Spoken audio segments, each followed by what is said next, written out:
Today, in current events from a Christian perspective, the Boy Scouts of America completely sever their Christian roots by going full woke and inclusive to the rainbow cult. Then, a couple of old ladies try to destroy the Magna Carta in the name of climate change. Talk about getting the cart before the horse or something like that.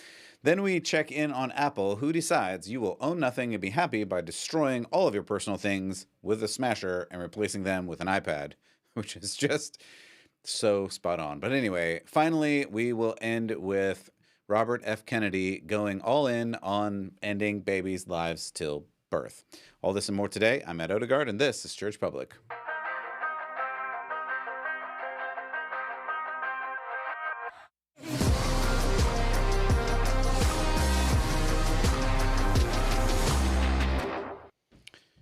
Welcome back to Church Public. I am your host, Matt Odegaard, as always, and really appreciate you stopping by today. We are looking at current events from a Christian perspective to help you live out your faith in this wild and crazy world, because I want to help you connect the dots from Christianity, from biblical theology, to all of the weird events that are happening around the country, around the world even. This is just an effort to try to help you connect some things. I'm actually going to start and have started a theology podcast as well. You can check it out. I think I've done 2 or 3 episodes so far. Another one should be dropping this week. Also, just to help you understand what it looks like to follow after Jesus in some of these basic things. So we're going to continue on and look at some news today. And we're starting out with the Boy Scouts. Ultimately, the Boy Scouts are pretty much over. And this isn't new and not even surprising to those who have been following the Boy Scouts. They went really just wacky and woke several years ago, allowing girls to join, allowing other, I guess, gay boys to join or something. I don't know. But the final thing here is the latest change. Now it is no longer Boy Scouts. Boy is just right out of the name, because after all, what is a boy? What is a woman? What is a man? We don't know. We don't know any of these things anymore. So, now it's just completely changed. The Boy Scouts of America are now named Scouting America. Trademark, patent pending, or something like that. It says this is reflecting the organization's ongoing commitment to welcome every youth and family in America to experience the benefits of scouting. I'm going to play for you some of the comments from their CEO.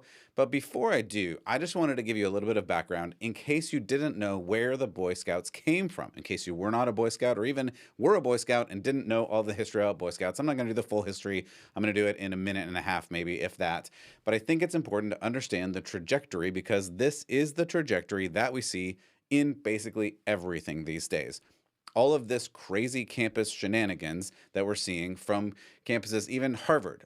Many of the campuses, many of these colleges were started initially as places to teach men how to share the gospel. You can go and check my work on that. Please feel free to do so. They were started as divinity schools so that men could learn the Bible and then teach it to other people.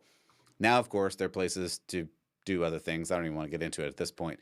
But the Boy Scouts, interestingly, similarly, came from the same place. They were founded in England by a nobleman called Lord Baden-Powell. Powell was the 6th of 8 children and learned to hunt and scavenge in an off-limits forest beside his school, which, by the way, sounds incredible. He later served in the British Army, where his cunning and courage made him a national hero. On his return from the war, he rewrote the popular military training manual, quote, Aids to Scouting, for young people, calling it Scouting for Boys. Powell saw Christianity as an integral part to the life of a scout and said, quote, Scouting is nothing less than applied Christianity, end quote. I need to pause on that. I really want you to feel the weight of that quote. Scouting is nothing less than applied Christianity, which, by the way, is exactly what I'm trying to do for you here today. I'm trying to help you understand applied Christianity in this wild and wacky world. Yes, we're not doing it out in the wilderness and starting campfires and doing all those other things, but we live in basically a wilderness of spiritual shenanigans, and I want to help you understand how to apply Christianity in that. So I really, really love this, and at the same time hate what it has become. He went on to say, quote, no man is much good unless he believes in God and obeys his laws. So every scout should have a religion. Religion seems a very simple thing. First, love and serve God. Second, love and serve your neighbor. End quote. That is the quote from the founder of the Boy Scouts originally, which sounds an awful lot like scripture if you're paying any attention to all of this. And of course, that's nowhere near what the Boy Scouts are at these days. And that is the point. That is what's happening. That is what I sadly have the unfortunate place to point out to all of us. So then, fast forward many, many years. In 2013, the Boy Scouts allowed young men who openly live a same-sex lifestyle to be involved in scouting. This was more than 10 years ago at this point, so you could say that was the end of it then, and it in some sense was, as you'll hear in a moment. This move unsettled many of the troops formed by the religious institution that consider homosexuality to be immoral. Right. 2019, fast forwarding even a little bit more, the Boy Scouts of America changed their name to BSA, Boy Scouts of America, and instituted troops for young men, young women, and again, this was basically the end of it. However, it continues to go downhill from there. As I mentioned, now it is Scouting America. So let's hear the CEO talking a little bit about this change. A strong message to everyone in America that they can come to this program, they can bring their authentic self, they can be who they are, right, and they will be welcomed here. The argument that I make with the people that say, well, I always like Boy Scouts of America or BSA, why do we have to change? Go, membership is at historic lows, right? Part of my job is to reduce all the barriers I possibly can for people to accept us as an organization and to join. And of course, that's the problem.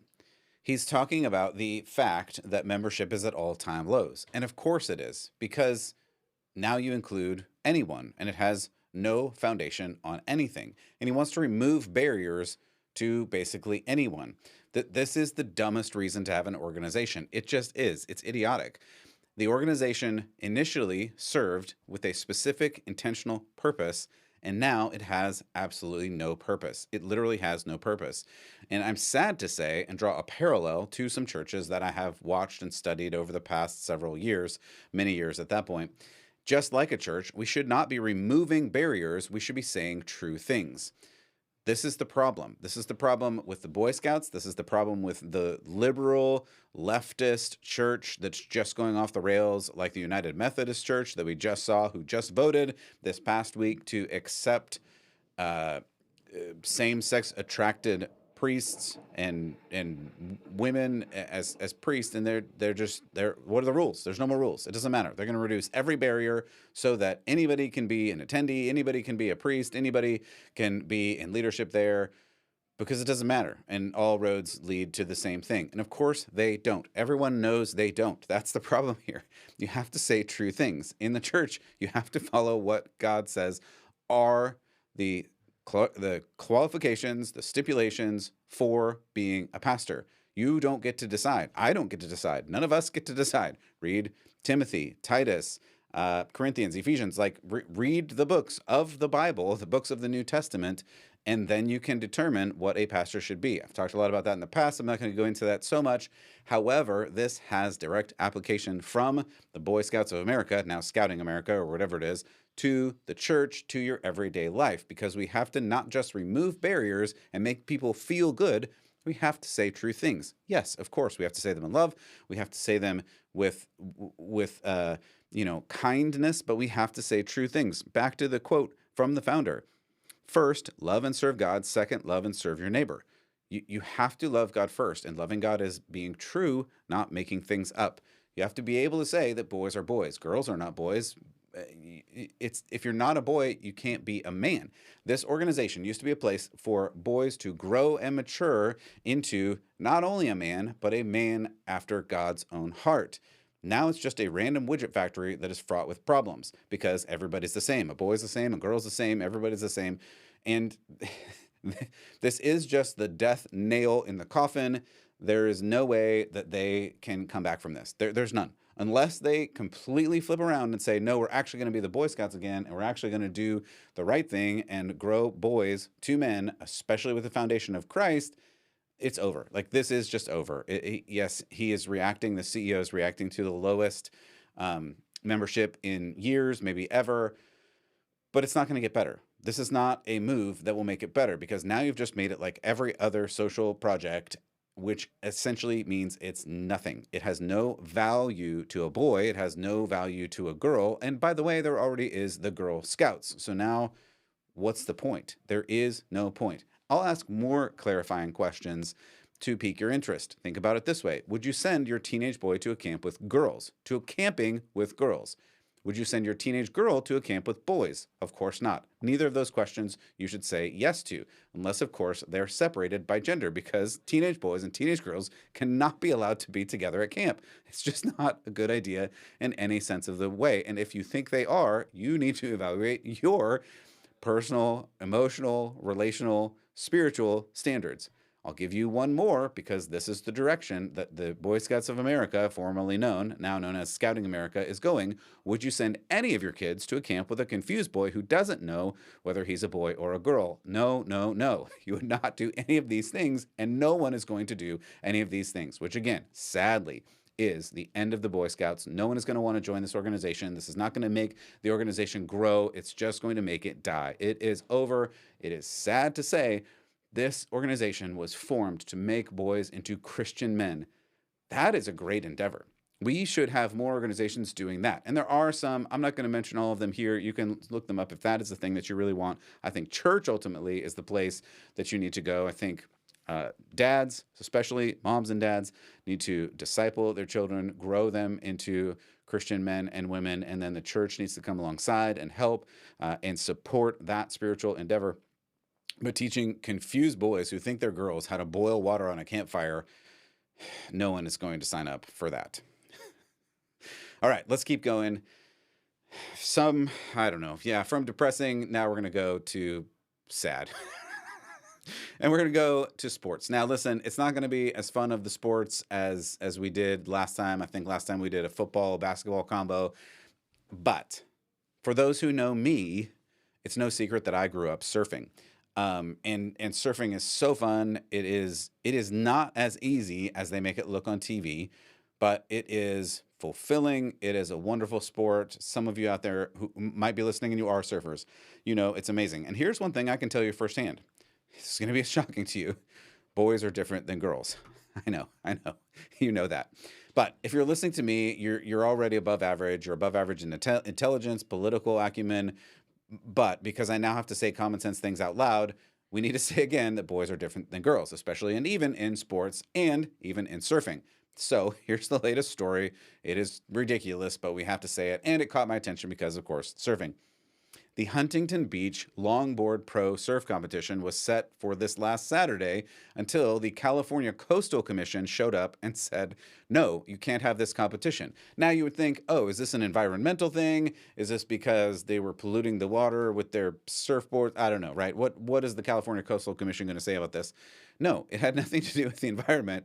It had to do with the fact that the organization had decided a little bit ago that they're excluding trans-identifying males from competing in the female category, which is appropriate because men are not women. But now the California Coastal Commission showed up and said you cannot even have the competition unless you include men in the girls' competition. This is not a joke. This is a real story, a sad story in Huntington Beach. The California Coastal Commission, this is compiling from a couple of different articles. One of them was BBC, a couple other places. The California Coastal Commission required that Huntington Beach Longboard Pro Surf Competition must allow trans-identified males. In other words, I'm going to clean up some of this language from this article and say real things like men who think they're women, to compete in the women's division after the organization previously banned men from women's competition. And I'm going to pause there and say, rightly so. Continuing on, American Longboard Association founder Tom Messick announced on April 25th, so a couple of weeks ago, that the Saturday event would not allow trans-identified males, men who think they're women, to compete in the women's division, saying he wanted to, quote, offer an equal playing field for all athletes. Yes. Okay, so if you're just listening, you are not going to get what's coming next. And I might not even describe it. And so I apologize to you audio listeners. Listen, I tell you every time, audio listener, I love you and I really appreciate you listening. But there is no way for me to describe the next picture that I'm going to show you. There just is no way. I cannot do it justice. They say a picture is worth 1,000 words, and this one is worth at least that, maybe double that. The person that this whole argument is over in Huntington Beach is named Sasha Jane Lowerson. This is a person who has previously won men's events in Australia and who entered the women's division of the Huntington Beach Longboard Pro. I'm going to put this picture up just for reference. This is a picture of Sasha Jane Lowerson, and I'm going to say no more comments about it, other than this person is now on the women's Rip Curl brand or something like that. So this person joined the Huntington Beach Longboard Pro in the women's division, and now, under threat from the California Coastal Commission, the competition is forced to allow men to surf against women. If they do not, they will receive a quote-unquote violation, whatever that means. I don't actually know. I'm not sure anybody knows. They will be defunded. They will have their permits pulled. They will not be able to hold the competition at all if they do not allow this. This is the government cramming down on surfers, which, by the way, just to pause and say, if you know anything about surf culture, you know that surf culture actually originated with a bunch of beatniks and beatdowns of really kind of outcast people who were hobos living on the beach surfing and not doing anything. They were very looked down on because they were balking the system and doing things that the system didn't want them to do.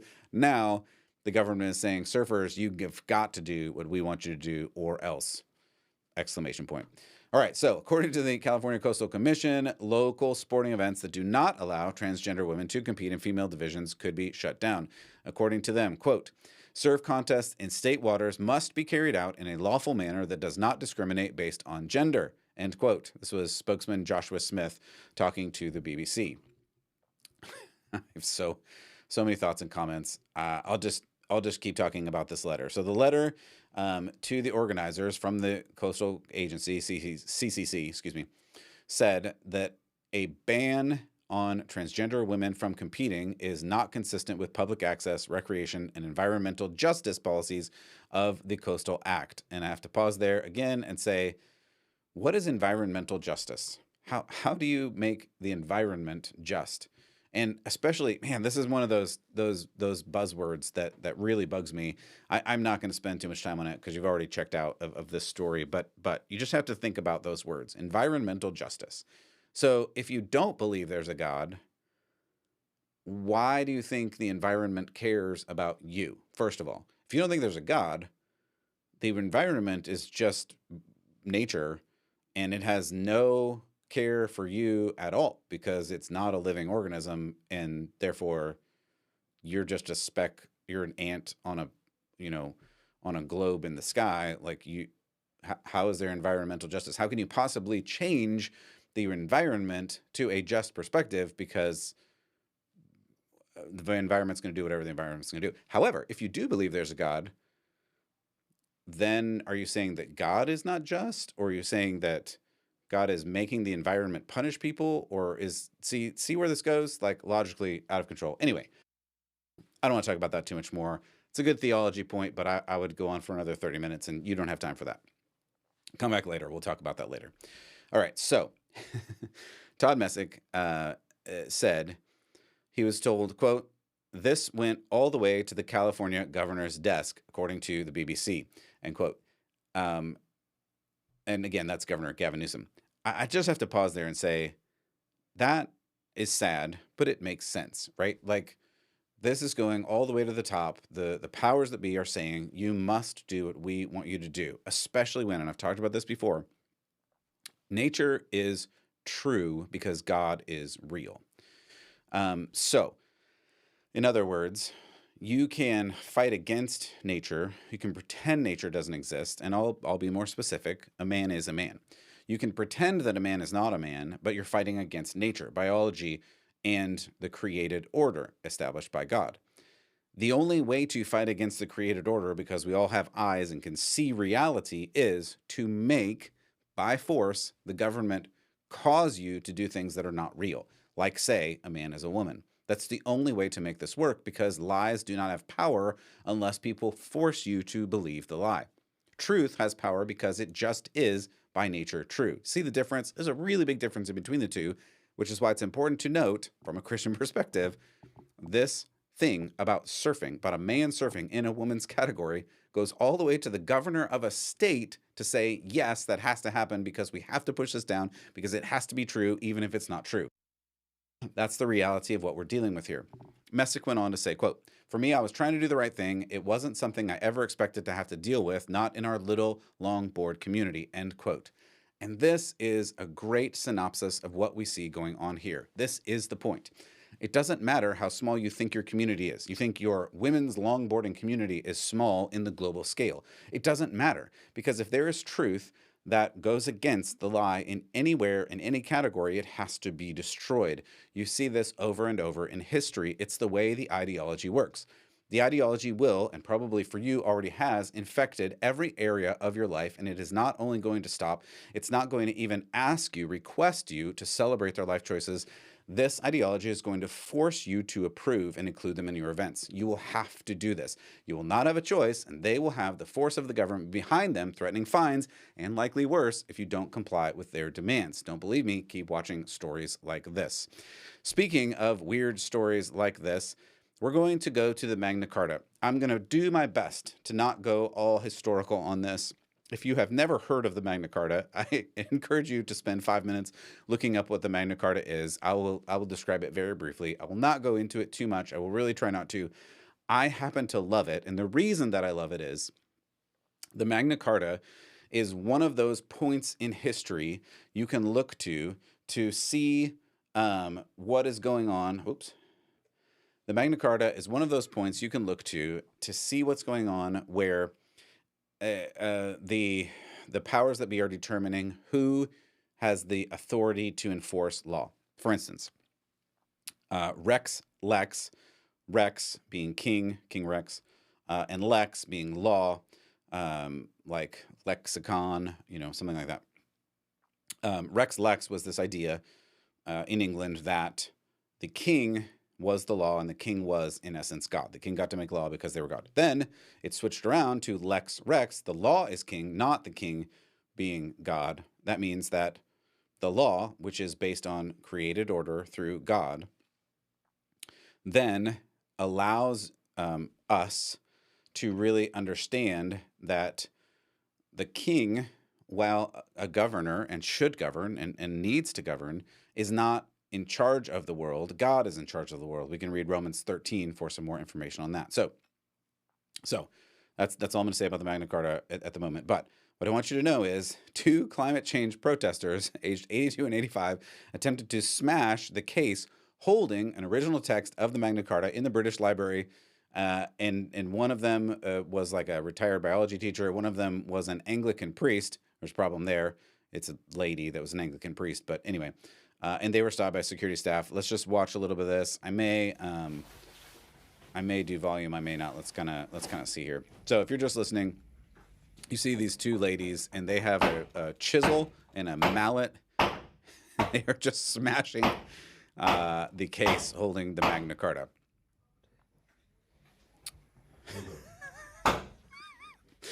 Which, listen, I shouldn't be laughing. It's terrible, and I'm offended. I'm offended that they're trying to destroy the Magna Carta. So listen to this. Is about the rule of Yes, law can we come to... and standing up against an Yes, abuse of receiving over. power. Okay, I'm going to pause for a second. If you did not understand one of the ladies, and I'm not sure which one is the priest and which one is the biology teacher, it doesn't matter for this illustration. But she says it's about the rule of law and the powers that be are abusing their power. So let's listen to a little bit more. Our government is Can we breaking come its to Magna Carta, own please? laws. As a Christian, Yes, I am Miss Sarah, can we come to- compelled to do all that I can Can you stop doing that, please? Stop filming, please, eh? to Can you stop doing that? alleviate Stop doing the that. appalling suffering that's come to coming Magna down Carta, the over, line please. and is here. Okay, so I'm just gonna mute it a little bit as we're kind of watching and listening. She at one point she says, as a Christian, I'm compelled to do what I can to, I guess, go against the government because she doesn't feel like the government is doing the right thing. One of them is wearing a Just Stop Oil shirt because apparently that is the organization that these 2 ladies are part of. One is, it's a Reverend Sue Parfit, 82, Judy Bruce, 85, retired biology teacher. They were arrested after they attacked the glass case containing the historical document at the British Library in London. So this video clip was posted by Just Stop Oil, saying, quote, "The government is breaking the law," end quote. They said the Magna Carta is rightly revered, being of great importance to our history and to our freedoms and to our laws. And which I'll pause and say, that's correct. It is important. It's very important. As I said, I'm going to try not to go into it too much. But then they go on to say that there's no freedom, no lawlessness if we allow climate breakdown to become the catastrophe that is threatened. I want to talk about that in a second, but another quote from them was, quote, "As a Christian, I'm compelled to do all that I can to alleviate the appalling suffering that is coming down the line and is already here. Whatever it takes, we must stop oil," end quote. Now, this is where I just have to say a couple more things about the Magna Carta.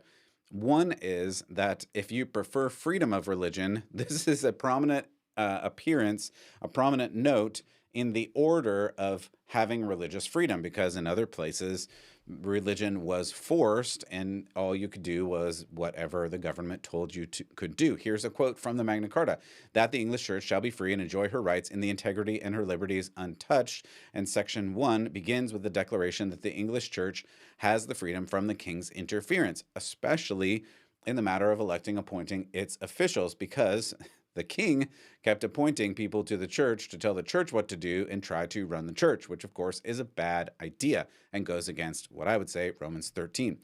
Again, so then she goes on to talk about being a Christian and stopping oil. So she said, as a Christian, I'm compelled, I have to say, as a Christian, I am compelled to share that we are supposed to follow the government.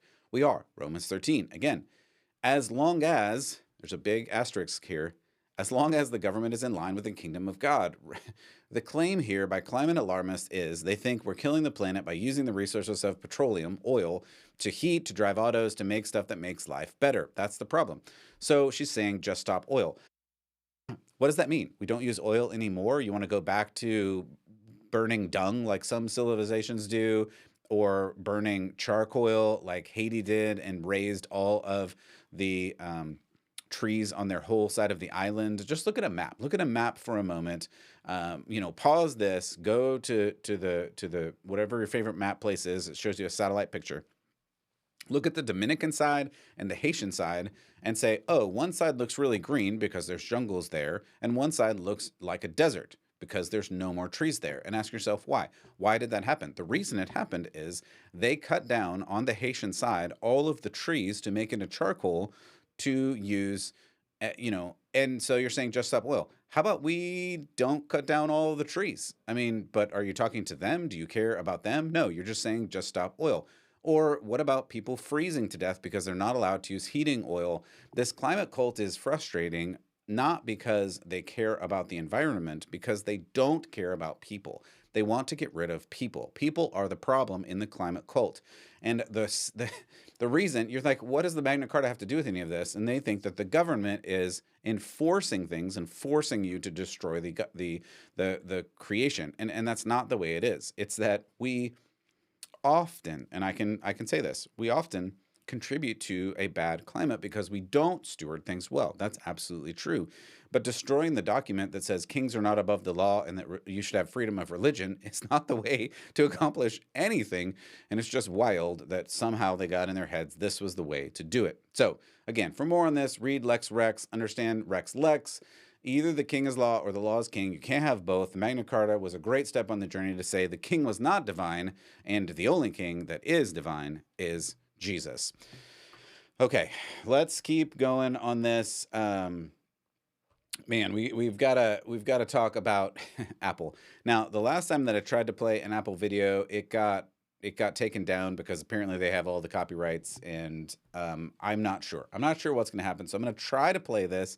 I've taken out the sound this time in the hopes that they will allow this to be posted. I don't know. I don't know what'll happen. Apparently they just don't like their stuff being posted, but this ad is terrible and we have to watch it, and we have to watch it together. So I'm going to play it and then talk over it. Again, if you're just listening, it's going to be harder for you to imagine, but hopefully you can figure it out. I'm going to try this button here, and we're going to watch the iPad commercial, and I will narrate it because when I play the audio for these iPad and Apple commercials, I get just taken down. So what you're seeing is a giant crusher. It begins with a trumpet. Then there is video games, paint, a piano, and the crusher is just going down and destroying everything. It's destroying a metronome. It's destroying art. It's destroying famous art things, lights, recordings, computers. Again, more paint. It's destroying photographs. It's destroying a guitar. It's destroying books. It's destroying everything. There's a smiley face, eyes bulge out and pop, and then everything is smashed. Then, here we go. It opens up, and inside, what is it? What is it? Oh, it's an iPad. And it says the new iPad Pro, and the end. Because apparently it's the slimmest iPad ever invented. Okay. So you may watch that and go, this is weird, but I don't know why it's weird. And this is why I do this, people. So hopefully this is helpful to you. I hope it's helpful to you. If it is, hit the like button, the subscribe, share this, hit a review, whatever. I'm not doing this for me. I'm doing it for you. I want you to understand what is going on in the world, because you might watch this and go, okay, that was weird, Apple, but whatever. Yeah, I like the iPad. And hey, I like an iPad. It is a great tool. However, and someone on Twitter, I think it was Michael, man, I forget his name. Anyway, someone on Twitter summarized it beautifully, and I apologize that I've forgotten the name. I think it was Michael something. And they said that this ad is not terrible because it lies, but because it tells the truth. And here's the thing, and I think I said in my intro, they want you to be happy and own nothing, and that's essentially what it is. But really what it is that they want to remove all of the physical things in the world and replace the physical things in the world with things that are not physical. Replace them with the idea that you can just have everything you want digitally, and you don't need anything real, and you don't need anything tactile. I have a bookshelf behind me if you're just listening and you can't see it. And I had somebody ask one time, where did you get your background painting or something? And I'm like, it's actually things. I mean, like the stuff behind me are real things. And I like that the stuff behind me is real things, because to me, real things have value and meaning beyond just the value that they are. Like I don't know if you see right now. Yeah, I'll move this way. So there's a blue chair right here. Again, if you're just listening, and I sit in that blue chair and I take books off my bookshelf and I read the books. Like I open the paper. I know people don't do this crazy stuff anymore, but I open the books and I read the books. And there's something about that is different than reading on an iPad. And yes, I also read on an iPad all the time. And this whole thing is being produced on a computer because of course it is. And that, yes, I love technology, but things are also really important. You see a couple guitars hanging there because music has been part of my life for a long time. So we have to do all these things. We cannot destroy and remove everything real and replace it with what is not real. And we have to understand that is what these companies want to do. And apparently Apple got a bunch of pushback on this because people did get that, yeah, you can't tell me to get rid of everything. Like I don't want to get rid of everything. But they kind of said the quiet part out loud. They kind of said, yeah, that's what we'd like you to do because that's what makes our bottom line go up. And this is what happens in corporate greed when it goes all the way and is not mourned by the gospel. Capitalism is great if it is founded in morality. Capitalism is terrible when it is founded in immorality, like greed. The end result of capitalism, if it's founded in greed, is do the best you can with what you have, no matter who gets destroyed in the process. And that's terrible. That's the downside of capitalism, which is why you hear people railing on capitalism all the time. But I can't remember who said this, but ultimately the response is capitalism is the worst thing ever, except for every other thing. And that's the problem. Like communism is much worse because it intentionally destroys every human, and socialism is not far behind it. So yeah, capitalism, when taken to its end of immorality, is terrible. But capitalism, when founded in morality, where you don't take advantage of and destroy the people, but instead you raise everybody up at the same time, is the best economic system that there is. And really, more than capitalism, it's free market economy, which is more specific. And again, I don't want to get into economic theories too much. I didn't mean to say any of that, but you have to understand that's what's being put here. It's that we need to just destroy everything, no matter what, because you don't need any of the things. All you need is what I have to provide for you, and I can provide all of it through this one simple screen. Get rid of everything else. You don't need any stuff. You'll be happy. And to ground this in Scripture, this verse I think was really good. This is John the Apostle writing in 2 John 1:12, and he is writing a letter, and here's what he says. I have much to write to you, but I don't want to use paper and ink. Instead, I hope to visit you and talk with you face to face so our joy may be complete. So, I cannot explain the full mysteries of this. Hopefully, you understand it because you are a human and have emotions and feelings. Yes, writing letters is good. Yes, technology is good. All of this is good. However, the thing that's better many times is I want to be face to face with you, and I have way more joy in doing that. So, Apple, big fail there. Of course, you already knew that. And you're just trying to get one over on us by saying get rid of everything and just be happy with having nothing. But from a biblical and Christian perspective, we need to hold on to things that are real, things that are true. No, you can't take anything with you. Ultimately, it's all about personal relationships because humans are the one thing, and God's word, of course, that are eternal, that we have access to on this earth. So we need to invest in that as much as we can. And speaking of investing in humans, man, I said this the other day, and I think I put it in a podcast. I don't remember. Sometimes I forget what I put in podcasts and what I put on social media, but I've talked to people who are disillusioned with Biden, of course, and disillusioned with Trump because he is not a moral person. All of those things are true, sure.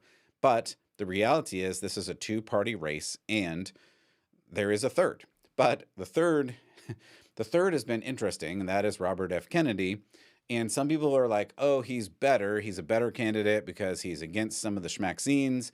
He's against some of the other things. And so maybe we should vote for him. Maybe he's great, better than Trump because we can't vote for Trump and Biden is a train wreck and a vegetable. Okay, so those are the things that are happening. And I said a few weeks ago, the problem is on abortion, he is very fuzzy. And he hadn't at that point come really clear about what he believes. He just said, let's leave it up to people. People will make good decisions or whatever. He was really fuzzy about it. Now, he has been very clear, and he was on an interview where he said outright what he believes. Let's listen to him say it so I don't have to. But so to leave, so in other words, keeping it as is with Roe versus Wade having been overturned and leaving it up to the states to determine if and when a woman can have an abortion? No, I wouldn't leave it to the states. You wouldn't, right? No, I would. You would say completely. It's up to the woman. My belief is we should leave it to the woman. We shouldn't have government involved, even if it's full term. Even if it's full term. Okay, and I think. Yikes. So, I mean, there you have it. And for me, I don't know about you. Maybe you're surprised. Maybe you thought, oh, he was going to be much more moderate on abortion. He was maybe going to have a conservative view on abortion. I didn't think so at all. He is of the left. He is a classic liberal and maybe even left of a classic liberal. I have seen that for months at this point when I was made aware of him jumping into this race. It's very clear that's the direction that he took, so this is not surprising at all to me because this is the end result of liberalism. And you say, no, classical liberalism is great.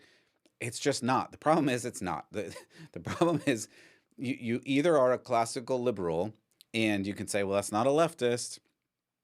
Classical liberalism is going the exact same direction as left off the cliff. They're just doing it slower. As a Christian conservative, you have to think differently about this stuff. You have to decide that there are issues that you cannot get behind. Baby murder is one of those issues that as a Christian, you should not be able to get behind. I've talked about this ad nauseum on other podcasts. I'm not going to get into it entirely here, but you have to understand that a baby in the womb is no different than a baby out of the womb, and you can't give me a coherent view that says, well, at this week in their development, they become a person. A person is a person, no matter how small, to quote Horton from Dr. Seuss, and that is entirely true. The truth is, you were wonderfully created. God knew you before you were born. God created you especially, and you were created upon conception in reality in this world. So any point after conception is killing a baby. It just is. You can come at me with whatever argument you want. I've heard, I think, all of them at this point. There, maybe some people are creative, but I've heard pretty much every argument, and none of them are convincing or coherent. Either you believe that a baby is a baby, no matter how small, beginning at conception, or you believe this. Those are really the only 2 points. He's just finally saying it out loud. He's saying, if you allow the woman to choose, then the woman should be allowed to choose. This is the coherent argument, and I agree coherently.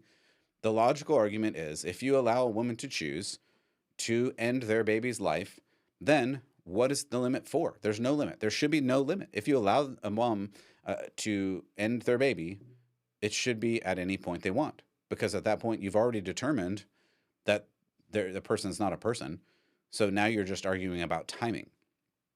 And that is abhorrent from a Christian perspective, but I think it's abhorrent from every time period, from conception through natural death. I mean, that is the Christian perspective from a life point of view. Like, yeah, like, I don't know how you can hold another view. I've been around and around all of the arguments. So again, throw the arguments at me in the comments if you want to. That's fine. But if you believe in God and you believe in personhood, that a person has personhood, whatever that means, that they have a soul, that they are created in the image of God, then they have that from conception. And he clearly does not believe that. He believes that the choice, which is a liberal view, a libertarian view, if you will, that I should be able to choose and do whatever I want as long as it's not hurting anyone else. Though, again, here's where the incoherence comes. Well, you are hurting someone else, but they can't square that. And this is the liberal talking point. So that's what they have to say. So you have the abortion up until full term, or AKA the moment of birth. And in Virginia, as we've seen from the governor there, maybe even beyond birth. So it's just another argument for killing babies. I could not possibly endorse anyone with that kind of perspective. And I know you're sitting there screaming, well, Trump said we'll leave it up to the states and maybe it's 12 weeks or 6 weeks or 15 weeks or whatever. Yeah, that's not good either. I want it to be abortion, abolition from conception. Yes. However, what is then the practical argument? Because someone is going to win. Someone is going to win this. Is it going to be the guy who is saying we should bring back Roe and enshrine it into the Constitution so that abortion can be up to birth? Or this guy who also says it should be not a state level, which is essentially the same thing. You're enshrining it into the Constitution that a woman has a right to choose to end their baby's life up till birth. That's the same. So again, this is a dichotomy of terrible choices, but at some point you have to make terrible choices. And I hate that, but it is what it is in this broken and fallen world. Okay, that was depressing, and I hate to end on that, but what I want to say is I hope that you follow after God and that you really don't get sucked into any of the weirdness that's going on. That's why I do all of this. I hope that you can see through some of the applied theology. I actually loved starting with the Boy Scout story. I was sad about it, but the Boy Scout story was good because the Boy Scout story reminds us that Christianity applied is theology. I had a friend and we used to call it navel gazing, where you're just staring down at your navel, where you can read all kinds of books and all kinds of theology, but you don't do anything with it, then it just ultimately has no value. Where I'm trying to give you practical things so that you can have these conversations with people who don't quite understand, or have loving conversations with people who want to understand. That's really what I'm trying to do. Hopefully it's valuable for you. If it is, hit all the buttons. And otherwise, man, I look forward to seeing you again next time. God bless. Keep the faith.